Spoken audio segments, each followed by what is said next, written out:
नमस्कार मित्रांनो, आज आपण लोहगडाच्या 4 प्रमुख दरवाजांविषयी माहिती घेणार आहोत. लोहगड किल्ल्यावरील पहिला गणेश दरवाजा हा पेशवे काळात नाना फडणवीस यांनी बांधलेला एक ऐतिहासिक आणि भक्कम प्रवेशद्वार आहे, जो त्यांच्या सुप्रसिद्ध स्थापत्य शैलीचा आणि सुरक्षेचा नमुना आहे.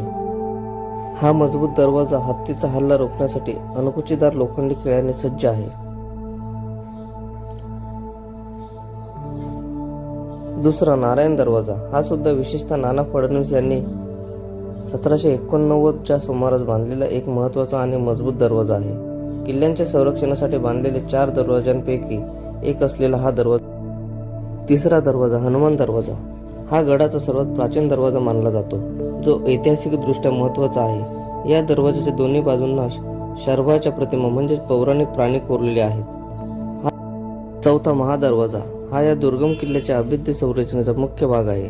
हा सुद्धा नाना फडणवीसांनी 1 नोव्हेंबर 1790 ते 11 जून 1794 या काळात पुनर्निर्मित केला.